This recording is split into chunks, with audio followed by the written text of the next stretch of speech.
Curious about buying a home in Kenmore? Team Diva has a huge number of clients who live in Kenmore, Bothell, Linwood, and a few other north of the lake suburbs outside of Seattle. In fact, it feels like this year, most of my clients have been north of Seattle. When my clients bought this house years ago, they had a ton of questions about Kenmore. And lucky for you, I can give you some answers to these now. Some of the questions that they had were, what types of homes are in Kenmore? What does it cost to buy a home here? Can I find a view home in this area north of Seattle? What are the transit options nearby? And of course, what types of amenities are here in Kenmore? Well, we're gonna talk about it all right now. Okay, before we get too far, please make sure and do me a solid by giving this video a like. If you like what you're seeing, make sure and subscribe to our channel. Do you have a favorite Team Diva video? Let me know in the comments. What types of homes can you buy in Kenmore? A big reason people move to Kenmore is because they're looking for more space. What surprised me most about this area is the amount of space you can get when you buy here. Whether you're looking to be in a sidewalk-lined community or you want to be out all by yourself, the housing options in Kenmore are much more spacious than some of the areas in the region. I'll go into more detail about each category, but what people really covet up here is space. Let's talk real quick about condos in Kenmore. While there are not a lot of condos in Kenmore, most of them are situated near Lake Washington, and they have some really nice views of the water. They are also close to the main commercial areas, so you're not too far from groceries and shops.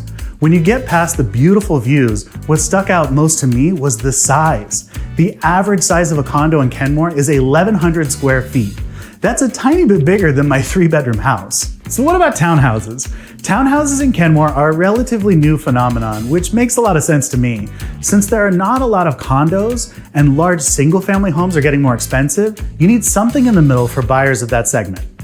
So if you're shopping for a townhouse in Kenmore, you can expect that townhouse to be 3 to 4 bedrooms in size, and it will be close to the amenities like grocery stores, restaurants, main arterials, and the like. The townhouse options impressed me the most during my research. Often we think that in order to buy a townhouse, you have to sacrifice personal space, but that is not the case here in Kenmore. So what about detached single-family homes? This is where Kenmore really starts to shine. This is also where we start to see the largest spaces. In Kenmore, you have a large stock of detached single-family homes that were generally built between 1960 and today. So if you're looking for a mid-century modern, they have them here. If you're looking for brand new and have that never lived in feeling, that's here too.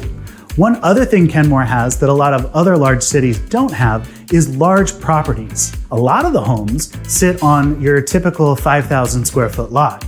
This gives you plenty of room to garden, have an outdoor patio, while still having a sense of community with your neighbors. On the other side of the spectrum, it's not uncommon to find homes on acreage here in Kenmore. When I was searching active properties to make this video, the largest lot that I found that's available right now is 200,000 square feet. That's nearly 5 acres. With that much space, you will never see your neighbors unless you really want to. So what's a good example of a single-family detached home here in Kenmore? Glad you asked. We're actually standing in one right now. This home is a great example of what you can find when you're looking for a home that has community, a great price, and a lot of space. This home was built in 2012, and it has 4 bedrooms, 2.5 bathrooms, a den, plus a bonus upstairs living room, as well as a 2-car garage. Being a more modern build means the layout is ideal for entertaining on the main level, and it provides spacious privacy upstairs. There's even a 5-piece bathroom in the primary. The 5,000 square foot lot means you have plenty of outdoor space to enjoy year-round. If this were my house, I would put a real nice gazebo in that backyard. So what are the average prices for homes here in Kenmore? Well, we just talked about the space you can get when you buy a home in Kenmore, so now let's talk about the price. The average price for homes for sale in Kenmore might surprise you. I know that when I did my research, I was very surprised. Right now, the prices break down like this. The average price for a condo in Kenmore is $515,000 with an average size of 1,100 square feet. That's a heck of a deal. The average price for a townhouse in Kenmore is $827,000, and that's in that 3 to 4 bedroom range. The average price for a detached single-family home in this area is just slightly above $1.1 million. If you want to know the price of this home, give me a call. Which areas in Kenmore have the best view homes? If you want a home with the best view in Kenmore, you'll be looking towards Lake Washington. For this, you want to center your search around Inglewood and Arrowhead Point, where you'll find the most stunning views. Now that area can get really pricey, especially as you get closer to the waterfront. Because Kenmore is mostly made up of rolling hills, most of the homes you'll find have stunning evergreen views of the trees.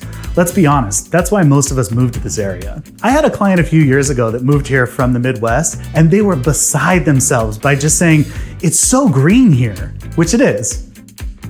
What types of transit does Kenmore have? If you're looking to live in a transit-centered lifestyle in Kenmore, you'll want to keep your search for homes closer to Highway 522.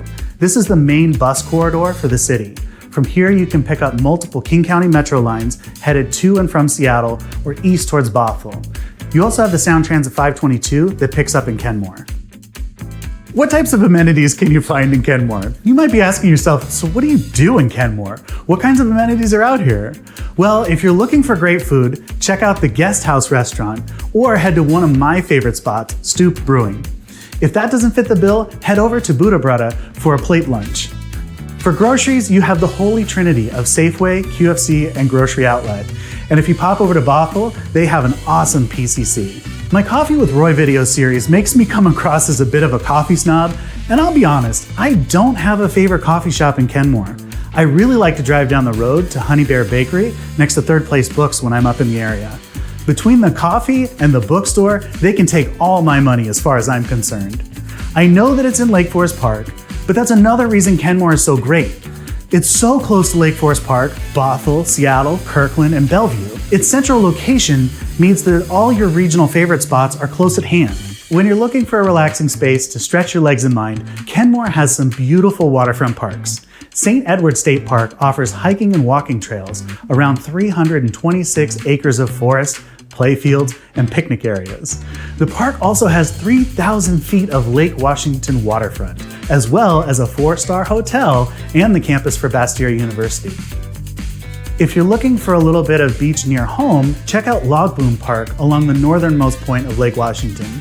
There's also easy access to the famous Burt Gilman Trail nearby. Now, one amenity that I spent a lot of time at in college was Kenmore Lanes. Who doesn't love a night out bowling with friends? Just me? Nah, you're missing out. There you have it. Now you can move around Kenmore like a local. Thank you for trusting me to answer some questions for you about buying a house here in Kenmore, and thank you for checking out my new listing. This is Roy Powell with Team Diva at Coldwell Banker Bain. Bye!